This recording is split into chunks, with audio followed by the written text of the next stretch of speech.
this is Dr. John Bros at Springs Aesthetics. I'm often asked, what's the difference between having eyelid surgery or a brow lift or a whole forehead lift? An eyelid lift is any surgery to make the eyes open more. So some patients may have a droopy eyelid margin, and that's called ptosis, and so you do a ptosis surgery for that. If you have skin edges and flaps that you don't like, then that's a blepharoplasty. Now, a brow lift is any surgery designed to elevate the brows. That can be done at the same time as a blepharoplasty, where you're taking out skin in the upper lids, by doing numerous techniques such as suturing the eyebrow fat pads up a bit, or you can do a brow lift from the hairline. But generally, surgeons call, once you're lifting the entire forehead and the brows, a forehead lift or forehead plasty. Who would be a good candidate for a brow lift? Well, good candidates for a brow lift are any patients that feel like their brow tissues are resting either at the rim for females or below the rim for males, because that's going to cause bunching up of the tissues right there. You also, if you have flatter eyebrows than you want, then the time that you do a forehead plasty or a brow lift, you can contour and make the shape better at the same time that you're raising it. In fact, you should, if you want to have the best cosmetic outcome. What different types of brow lifts do you offer? So I've lifted the brow tissues or the forehead in conjunction many different ways over the last 20, 25 years. So it really varies on the patient's wishes and their particular anatomy.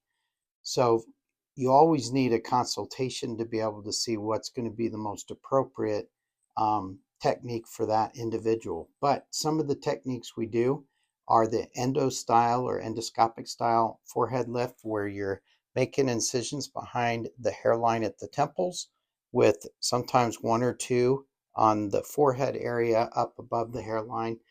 You can also do what's called a trichophytic lift, which tricho refers to the hair.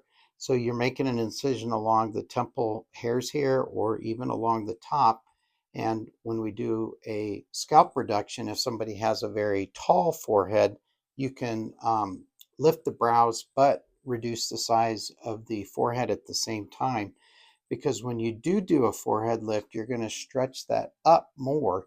And so if somebody already has more forehead tissue than they'd prefer already, then that's the time that you can do a reduction simultaneously.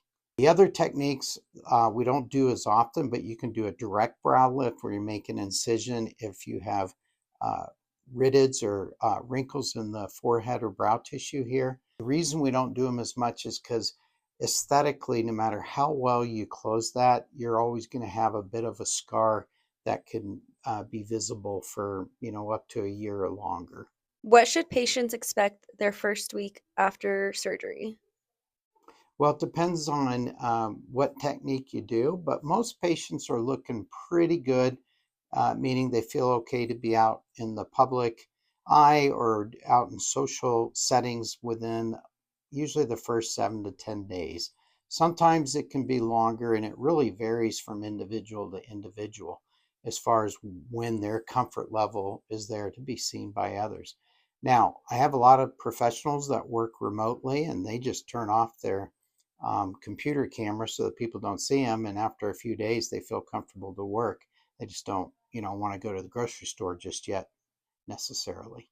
So if you're curious if you need eyelid surgery or brow or forehead surgery or a combination of those, the best way to find out is to have a consultation. And so that's what I do most days that I'm not in the operating room, is do consultations to see great folks and go over what the best options are for them given their individual anatomy and recovery times and their personal wishes. So give us a call if you have interest in having your upper eyelids done or your brow or your forehead lifted.